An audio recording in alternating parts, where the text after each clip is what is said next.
नमस्ते दोस्तों और स्वागत है आपके अपने चैनल DY बुक्स पर। आज हम एक ऐसी किताब की बात करेंगे जो आपको ये दिखाएगी कि हम कितने प्रिडिक्टेबली इरेशनल हैं, यानी कितने अंदाज से गलत डिसीजन लेते हैं। डैन एरिली की प्रिडिक्टेबली इरेशनल ये सिर्फ एक किताब नहीं बल्कि एक आई ओपनर है जो हमें अपनी सोच के बारे में, अपने डिसीजंस के बारे में और अपने बिहेवियर के बारे में बहुत कुछ सिखाती है। इस वीडियो में हम इस बुक के 10 सबसे जरूरी लेसन्स को समझेंगे एकदम सिंपल हिंदी में, ताकि आप भी समझ सकें कि आप कब और कैसे इरेशनल हो जाते हैं। तो चलिए शुरू करते हैं इस माइंड ब्लोइंग जर्नी को। Lesson 1, the relativity trap. दोस्तों, प्रिडिक्टेबली इरेशनल का सबसे पहला और बहुत ही इंटरेस्टिंग लेसन है द रिलेटिविटी ट्रैप, यानी सापेक्षता का जाल। डैन एरिली हमें ये दिखाते हैं कि हम अक्सर चीजों को एब्सोल्यूट टर्म्स में नहीं बल्कि रिलेटिव टर्म्स में जज करते हैं, यानी हम एक चीज को दूसरी चीज से कंपेयर करके उसकी वैल्यू डिसाइड करते हैं। ये एक नेचुरल ह्यूमन टेंडेंसी है, लेकिन ये हमें कई बार गलत डिसीजंस लेने पर मजबूर कर सकती है। एरिली एक बहुत ही फेमस एग्जाम्पल देते हैं द इकोनॉमिस्ट मैगजीन के सब्सक्रिप्शन ऑफर्स का। मैगजीन 3 तरह के सब्सक्रिप्शन ऑफर्स देती थी: ऑनलाइन सब्सक्रिप्शन, प्रिंट सब्सक्रिप्शन और print plus online subscription. Interesting बात ये थी कि प्रिंट सब्सक्रिप्शन की price print plus online subscription जितनी ही थी, यानी आपको सेम प्राइस में या तो सिर्फ प्रिंट मिलता या प्रिंट के साथ ऑनलाइन भी। एरिली ने पाया कि ज्यादातर लोग print plus online subscription choose करते थे क्योंकि वो ज्यादा वैल्यू का लगता था, भले ही उन्हें सिर्फ ऑनलाइन सब्सक्रिप्शन में इंटरेस्ट हो।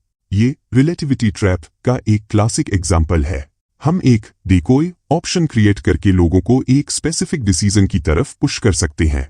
इसे एक शॉपिंग के एग्जाम्पल से समझते हैं। मान लीजिए आप एक टीवी खरीदने गए हैं। आपको 2 ऑप्शंस दिखाए जाते हैं, एक नॉर्मल टीवी और एक डीलक्स टीवी जो थोड़ा ज्यादा महंगा है। फिर आपको एक तीसरा ऑप्शन दिखाया जाता है, एक सुपर डीलक्स टीवी जो और भी ज्यादा महंगा है, लेकिन उसमें कुछ एक्स्ट्रा फीचर्स हैं जो आपको ज्यादा इंपॉर्टेंट नहीं लगते। एरिली कहते हैं कि ये सुपर डीलक्स टीवी एक डिकोय का काम करता है। ये आपको डीलक्स टीवी को ज्यादा अट्रैक्टिव बनाता है क्योंकि वो सुपर डीलक्स के कंपैरिजन में रीजनेबल लगता है, भले ही वो नॉर्मल टीवी से ज्यादा महंगा हो। तो दोस्तों, इस लेसन से हम सीखते हैं कि हमें चीजों को सिर्फ रिलेटिव टर्म्स में नहीं बल्कि एब्सोल्यूट टर्म्स में भी देखना चाहिए। यही है गलत डिसीजंस अवॉइड करने का और स्मार्ट चॉइसेस बनाने का रास्ता। जैसे एक कंपास हमें नॉर्थ की तरफ गाइड करता है, वैसे ही हमें भी अपनी रैशनल थिंकिंग को यूज करना चाहिए अपने डिसीजंस लेने में। Lesson 2, the supply and demand illusion. दोस्तों, पिछले लेसन में हमने रिलेटिविटी ट्रैप के बारे में बात की जो हमें गलत कंपैरिजंस करने पर मजबूर करता है। अब हम एक और इंटरेस्टिंग कॉन्सेप्ट पर बात करेंगे जो हमारे परचेजिंग डिसीजंस को इम्पैक्ट करता है, the supply and demand illusion, यानी आपूर्ति और मांग का भ्रम। हम अक्सर ये मानते हैं कि किसी चीज की प्राइस उसकी सप्लाई और डिमांड से डिसाइड होती है, यानी अगर किसी चीज की सप्लाई कम है और डिमांड ज्यादा है तो उसकी प्राइस ज्यादा होगी, और अगर सप्लाई ज्यादा है और डिमांड कम है तो उसकी प्राइस कम होगी। ये एक बेसिक इकोनॉमिक प्रिंसिपल है, लेकिन एरिली हमें ये दिखाते हैं कि ये हमेशा इतना सिंपल नहीं होता। कई बार आर्बिट्रेरी फैक्टर्स भी प्राइस को इम्पैक्ट कर सकते हैं, जैसे एंकरिंग। एंकरिंग का मतलब है जब हम किसी चीज की पहली प्राइस को एक एंकर की तरह यूज करते हैं और फिर आगे के डिसीजंस उस एंकर के बेसिस पर लेते हैं। एरिली एक एग्जाम्पल देते हैं ब्लैक पर्ल्स का। शुरू में ब्लैक पर्ल्स की डिमांड बहुत कम थी क्योंकि लोगों को उनके बारे में पता नहीं था और उन्हें लगता था कि वो ज्यादा वैल्यूएबल नहीं है। लेकिन फिर एक मार्केटर ने उन्हें हाई एंड ज्वेलरी स्टोर्स में डिस्प्ले किया और उनकी प्राइस बहुत ज्यादा सेट कर दी। इससे लोगों को लगा कि ब्लैक पर्ल्स बहुत एक्सक्लूसिव और वैल्यूएबल हैं और उनकी डिमांड अचानक से बढ़ गई। ये एंकरिंग का एक पावरफुल एग्जाम्पल है। एक आर्बिट्रेरी प्राइस ने लोगों की परसेप्शन को चेंज कर दिया और डिमांड क्रिएट कर दी। इसे एक डिस्काउंट के एग्जाम्पल से समझते हैं। मान लीजिए एक शर्ट की ओरिजिनल प्राइस 2000 रुपए है और वो अभी 1500 रुपए में मिल रही है। ये एक अच्छा डिस्काउंट लगता है क्योंकि हम 2000 रुपए को एंकर की तरह यूज कर रहे हैं। लेकिन अगर उस शर्ट की एक्चुअल कॉस्ट 500 रुपए है तो भी वो 1500 रुपए में बेची जा रही है, तो क्या वो सच में एक अच्छी डील है? एरिली कहते हैं कि हमें सिर्फ डिस्काउंट पर फोकस नहीं करना चाहिए बल्कि ये भी देखना चाहिए कि एक्चुअल वैल्यू क्या है। तो दोस्तों, इस लेसन से हम सीखते हैं कि हमें सिर्फ सप्लाई और डिमांड पर ही रिलाई नहीं करना चाहिए, बल्कि एंकरिंग के इम्पैक्ट को भी समझना चाहिए।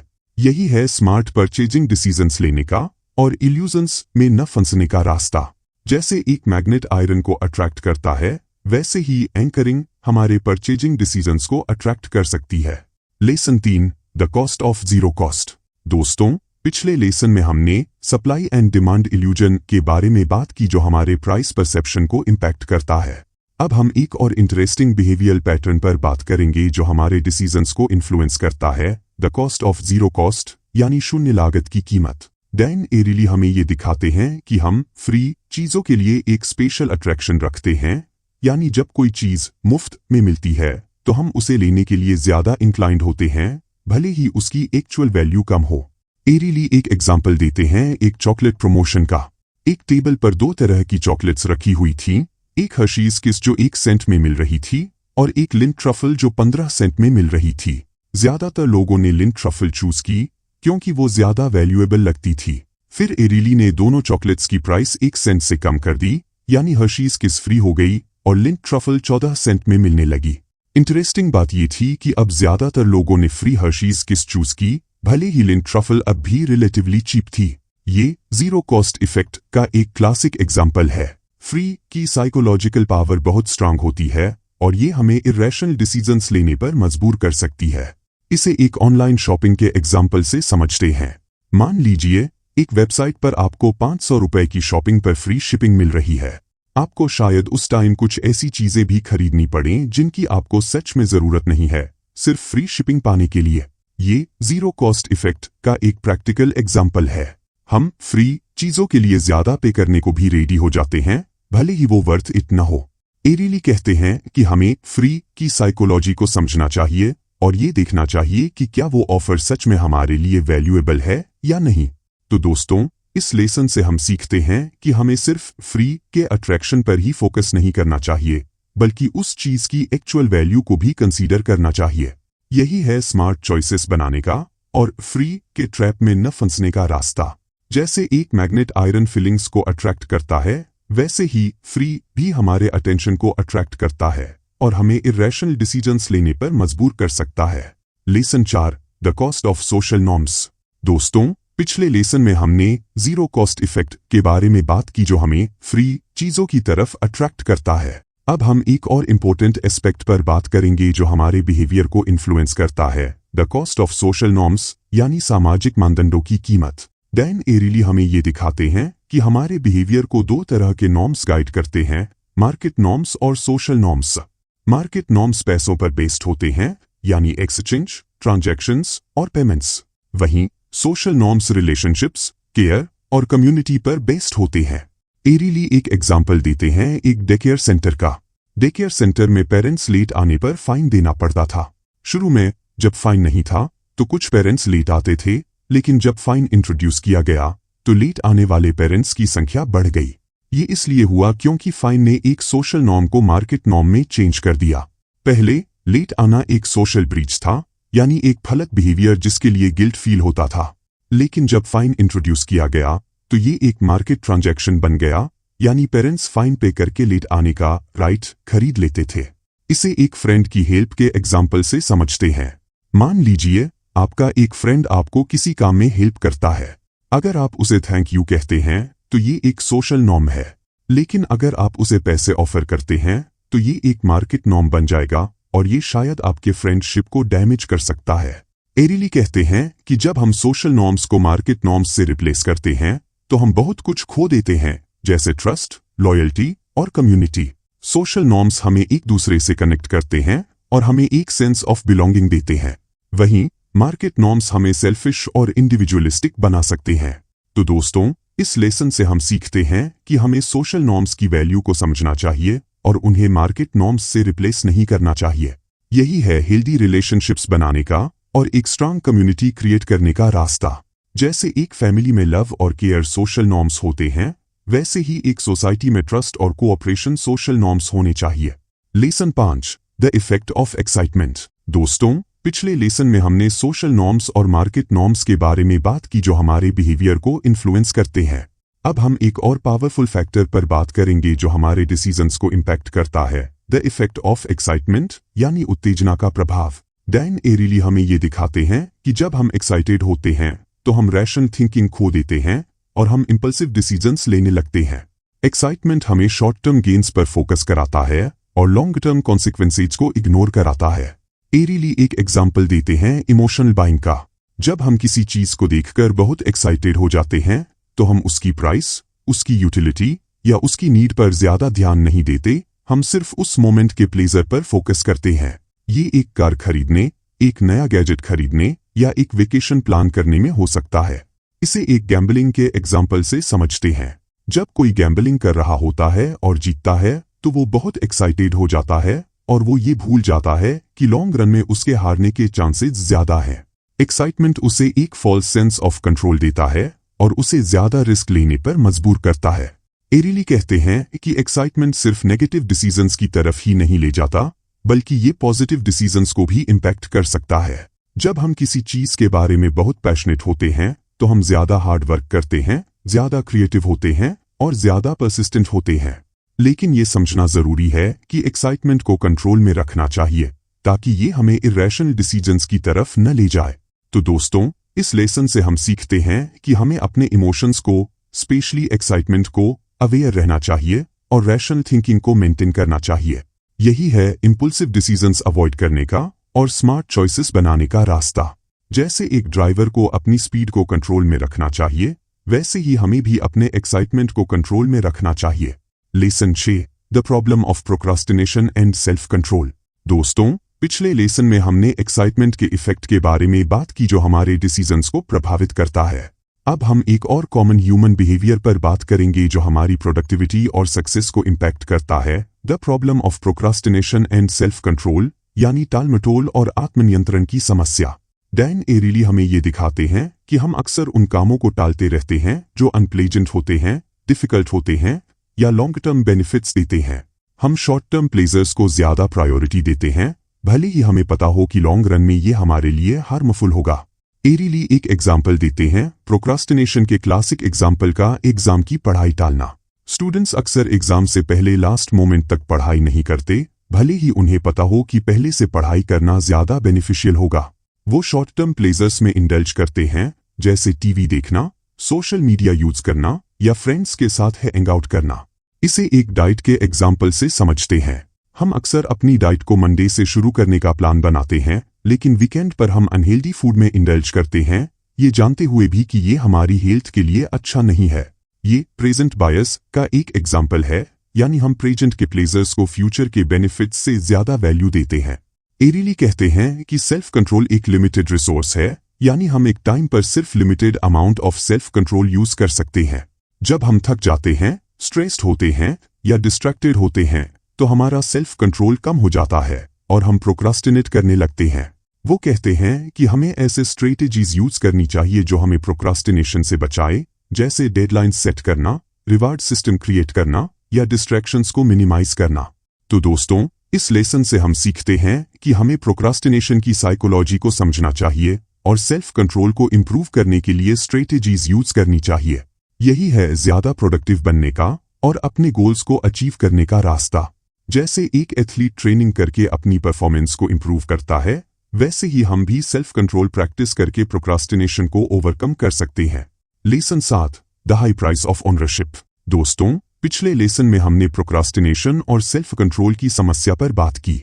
अब हम एक और इंटरेस्टिंग बिहेवियरल पैटर्न पर बात करेंगे जो हमारे डिसीजंस को इन्फ्लुएंस करता है, the high price of ownership, यानी स्वामित्व की ऊंची कीमत। डैन एरिली हमें ये दिखाते हैं कि जब हम किसी चीज के ओनर बन जाते हैं तो हम उसे ज्यादा वैल्यू देने लगते हैं, भले ही उसकी एक्चुअल वैल्यू कम हो।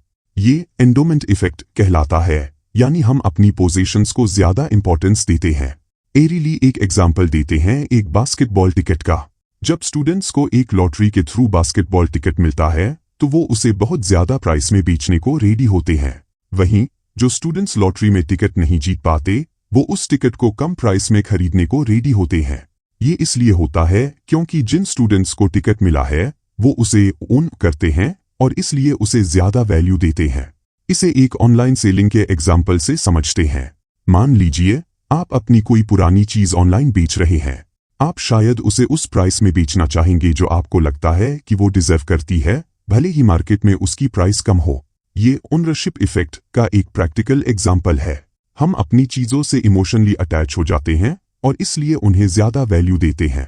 एरिली कहते हैं कि ओनरशिप सिर्फ फिजिकल पोजीशंस तक ही लिमिटेड नहीं है, बल्कि ये आइडियाज, ओपिनियंस और रिलेशनशिप्स पर भी अप्लाई होता है। जब हम किसी आइडिया को ओन करते हैं तो हम उसे क्रिटिसाइज करने के लिए कम रेडी होते हैं।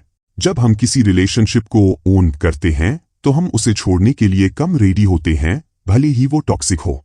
तो दोस्तों, इस लेसन से हम सीखते हैं कि हमें ओनरशिप के इम्पैक्ट को समझना चाहिए और ऑब्जेक्टिवली डिसीजंस लेने की कोशिश करनी चाहिए। यही है इर्रेशनल बायसेस से बचने का और स्मार्ट चॉइसेस बनाने का रास्ता। जैसे एक पेरेंट अपने बच्चे को ज्यादा वैल्यू देता है, वैसे ही हम भी अपनी पोजीशंस को ज्यादा वैल्यू देते हैं, लेकिन हमें इस बायस को कंट्रोल में रखना चाहिए। Lesson 8, keeping doors open. दोस्तों, पिछले लेसन में हमने ओनरशिप के इफेक्ट के बारे में बात की जो हमारे डिसीजंस को प्रभावित करता है। अब हम एक और इंटरेस्टिंग ह्यूमन टेंडेंसी पर बात करेंगे, कीपिंग डोर्स ओपन, यानी दरवाजे खुले रखना। डैन एरिली हमें ये दिखाते हैं कि हम अक्सर मल्टीपल ऑप्शंस अवेलेबल रखना चाहते हैं, भले ही हमें पता हो कि हमें सिर्फ एक ही ऑप्शन चूज करना है। हम ये डरते हैं कि अगर हमने एक ऑप्शन चूज कर लिया तो हम बाकी ऑप्शंस के बेनिफिट्स मिस कर देंगे। ये ऑप्शन पैराडॉक्स कहलाता है, यानी ज्यादा ऑप्शंस होने से हमें ज्यादा खुशी नहीं मिलती, बल्कि ज्यादा स्ट्रेस और एंजाइटी मिलती है।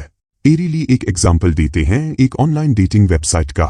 जब लोगों को बहुत सारे प्रोफाइल्स दिखाए जाते हैं तो वो एक प्रोफाइल चूज करने में ज्यादा डिफिकल्टी फील करते हैं, क्योंकि उन्हें लगता है कि शायद कोई और बेटर प्रोफाइल अवेलेबल हो। वो लगातार प्रोफाइल स्क्रॉल करते रहते हैं और किसी एक पर फोकस नहीं कर पाते। इसे एक करियर चॉइस के एग्जाम्पल से समझते हैं। मान लीजिए आप ग्रेजुएट होने वाले हैं और आपके पास 2 जॉब ऑफर्स हैं। आप दोनों ऑफर्स को एक्सेप्ट करना चाहते हैं क्योंकि आप किसी एक को छोड़ना नहीं चाहते। आप ये सोचते रहते हैं कि शायद एक जॉब दूसरे से ज्यादा बेटर हो और आप किसी एक पर डिसीजन नहीं ले पाते। एरिली कहते हैं कि कीपिंग डोर्स ओपन हमें शॉर्ट टर्म प्लेजर दे सकता है, लेकिन लॉन्ग रन में ये हमें अनहैप्पी बना सकता है। जब हम मल्टीपल ऑप्शंस पर फोकस करते हैं तो हम किसी एक चीज में कमिट नहीं कर पाते और हम किसी भी चीज का पूरा बेनिफिट नहीं ले पाते। वो कहते हैं कि हमें ये सीखना चाहिए कि कब एक डिसीजन लेना है और बाकी ऑप्शंस को छोड़ देना है। यही है ज्यादा फोकस्ड रहने का और ज्यादा सेटिस्फैक्शन पाने का रास्ता। तो दोस्तों, इस लेसन से हम सीखते हैं कि हमें कीपिंग डोर्स ओपन के ट्रैप में नहीं फंसना चाहिए और कॉन्फिडेंटली डिसीजंस लेने चाहिए। जैसे एक ट्रैवलर को एक डेस्टिनेशन चूज करनी होती है, वैसे ही हमें भी अपनी लाइफ में प्रायोरिटीज सेट करनी चाहिए और एक डायरेक्शन में मूव करना चाहिए। Lesson 9, the power of expectation. दोस्तों, पिछले लेसन में हमने कीपिंग डोर्स ओपन के बारे में बात की जो हमें डिसीजंस लेने में हेजिटेंट बना सकता है। अब हम एक और पावरफुल फैक्टर पर बात करेंगे जो हमारे परसेप्शंस और एक्सपीरियंसेस को इन्फ्लुएंस करता है, द पावर ऑफ एक्सपेक्टेशन, यानी अपेक्षा की शक्ति। डैन एरिली हमें ये दिखाते हैं कि हमारी एक्सपेक्टेशंस हमारे एक्सपीरियंसेस को शेप करती हैं, यानी हम जैसा एक्सपेक्ट करते हैं वैसा ही एक्सपीरियंस करते हैं, भले ही रियलिटी कुछ और हो। ये प्लेसिबो इफेक्ट का एक टाइप है, यानी जब हम किसी चीज पर बिलीव करते हैं तो वो हमें इफेक्ट करती है, भले ही उसमें कोई एक्चुअल मेडिसिनल वैल्यू न हो। एरिली एक एग्जाम्पल देते हैं बियर टेस्ट का। लोगों को 2 तरह की बियर दी जाती हैं, एक रेगुलर बियर और एक जिसमें थोड़ा सा बाल्सामिक विनेगर मिलाया गया था। लेकिन लोगों को ये नहीं बताया गया था कि किस बियर में विनेगर है। जब लोगों को नहीं पता था तो उन्हें दोनों बियर का टेस्ट ऑलमोस्ट सेम लगा, लेकिन जब लोगों को बताया गया कि एक बियर में विनेगर है तो उन्हें उस बियर का टेस्ट बहुत खराब लगा। ये एक्सपेक्टेशन इफेक्ट का एक क्लासिक एग्जाम्पल है। लोगों की एक्सपेक्टेशन ने उनके टेस्ट परसेप्शन को चेंज कर दिया। इसे एक मूवी के एग्जाम्पल से समझते हैं। मान लीजिए आप एक मूवी देखने जा रहे हैं और आपके फ्रेंड्स ने आपको बताया है कि वो मूवी बहुत ही बोरिंग है। आपकी एक्सपेक्टेशन नेगेटिव होगी और शायद आपको मूवी सच में बोरिंग लगेगी, भले ही वो एक्चुअली अच्छी हो। एरिली कहते हैं कि एक्सपेक्टेशंस सिर्फ टेस्ट और एंटरटेनमेंट को ही नहीं, बल्कि हर तरह के एक्सपीरियंस को इम्पैक्ट कर सकती हैं, जैसे एजुकेशन, हेल्थ और रिलेशनशिप्स। जब हम किसी चीज से पॉजिटिव एक्सपेक्टेशंस रखते हैं तो हम ज्यादा ओपन होते हैं, ज्यादा रिसेप्टिव होते हैं और ज्यादा पॉजिटिव एक्सपीरियंस करते हैं। तो दोस्तों, इस लेसन से हम सीखते हैं कि हमें अपनी एक्सपेक्टेशंस को अवेयर रहना चाहिए और उन्हें रियलिटी को ब्लाइंड नहीं करना चाहिए। यही है ऑब्जेक्टिवली एक्सपीरियंस करने का और पॉजिटिव आउटकम्स क्रिएट करने का रास्ता। जैसे एक लेंस हमारी विजन को फोकस करता है, वैसे ही एक्सपेक्टेशंस हमारे एक्सपीरियंसेस को फोकस कर सकती हैं, लेकिन हमें ये ध्यान रखना चाहिए कि वो रियलिटी को डिस्टॉर्ट न करें। Lesson 10, the power of price of identity. दोस्तों, पिछले लेसन में हमने एक्सपेक्टेशन की पावर के बारे में बात की जो हमारे एक्सपीरियंसेस को शेप करती है। अब हम एक और डीपली रूटेड ह्यूमन नीड पर बात करेंगे जो हमारे बिहेवियर को इन्फ्लुएंस करती है, the power of price of identity, यानी पहचान की कीमत की शक्ति। डैन एरिली हमें ये दिखाते हैं कि हम अपनी आइडेंटिटी को मेंटेन करने के लिए या एक स्पेसिफिक ग्रुप से बिलोंग करने के लिए बहुत कुछ करने को रेडी होते हैं, यहाँ तक कि इर्रेशनल डिसीजंस भी लेने को तैयार हो जाते हैं। हम अपनी आइडेंटिटी को एक्सटर्नल सिंबल्स से कनेक्ट करते हैं, जैसे क्लोथ्स, कार्स या अदर पोजीशंस, और हम इन सिंबल्स के थ्रू दूसरों को ये बताते हैं कि हम कौन हैं, हमारी वैल्यूज क्या हैं और हम किस ग्रुप से बिलोंग करते हैं। एरिली एक एग्जाम्पल देते हैं ब्रांडेड क्लोथ्स का। लोग अक्सर सेम डिजाइन के क्लोथ्स नॉन ब्रांडेड वर्जन से ज्यादा प्राइस में खरीदते हैं, सिर्फ इसलिए क्योंकि उन पर एक स्पेसिफिक ब्रांड का लेबल लगा होता है। ये ब्रांड उन्हें एक स्पेसिफिक आइडेंटिटी देता है, एक स्टेटस देता है, और वो इस आइडेंटिटी के लिए ज्यादा पे करने को रेडी होते हैं। इसे एक स्पोर्ट्स टीम के एग्जाम्पल से समझते हैं। लोग अपनी फेवरेट स्पोर्ट्स टीम के मर्चेंडाइज पर बहुत पैसे खर्च करते हैं, जैसे जर्सी, कैप्स और स्कार्फ्स। ये मर्चेंडाइज उन्हें अपनी टीम के साथ कनेक्ट करता है, उन्हें एक सेंस ऑफ बिलोंगिंग देता है, और वो इस बिलोंगिंग के लिए ज्यादा पे करने को रेडी होते हैं। एरिली कहते हैं कि आइडेंटिटी सिर्फ एक्सटर्नल सिंबल्स तक ही लिमिटेड नहीं है, बल्कि ये इंटरनल वैल्यूज, बिलीफ्स और ओपिनियंस पर भी बेस्ड होती है। जब हम किसी चीज में स्ट्रांगली बिलीव करते हैं, तो हम उस बिलीफ को डिफेंड करने के लिए या उसे एक्सप्रेस करने के लिए बहुत कुछ करने को रेडी होते हैं। तो दोस्तों, इस लेसन से हम सीखते हैं कि हमें अपनी आइडेंटिटी की साइकोलॉजी को समझना चाहिए और ये देखना चाहिए कि क्या हम अपनी आइडेंटिटी को मेंटेन करने के लिए इर्रेशनल डिसीजंस तो नहीं ले रहे। यही है ज्यादा कॉन्शियस चॉइसेस बनाने का और अपनी वैल्यूज के साथ अलाइन रहने का रास्ता। जैसे एक एक्टर एक रोल प्ले करता है, वैसे ही हम भी अपनी लाइफ में अलग अलग रोल्स प्ले करते हैं, और हमें ये ध्यान रखना चाहिए कि हम अपनी ट्रू सेल्फ से डिस्कनेक्ट न हों। तो दोस्तों, ये थे डैन एरिली की प्रिडिक्टेबली इरेशनल के 10 पावरफुल लेसन्स। हमने सीखा कि कैसे रिलेटिविटी, एंकरिंग, फ्री का attraction, social norms, excitement, procrastination, ownership, options, expectations और आइडेंटिटी हमारे डिसीजंस को इन्फ्लुएंस करते हैं और हमें इरेशनल बना सकते हैं। ये सिर्फ एक किताब की समरी नहीं, बल्कि एक गाइड है अपनी सोच को समझने की, अपने बिहेवियर को इंप्रूव करने की और स्मार्ट चॉइसेस बनाने की। उम्मीद है आपको ये वीडियो पसंद आया होगा। अगर आया हो तो लाइक, शेयर और सब्सक्राइब जरूर करें और कमेंट में बताएं कि आपको कौन सा लेसन सबसे ज्यादा रेजोनेटिंग लगा। मिलते हैं अगले वीडियो में, तब तक के लिए बी मोर रैशनल।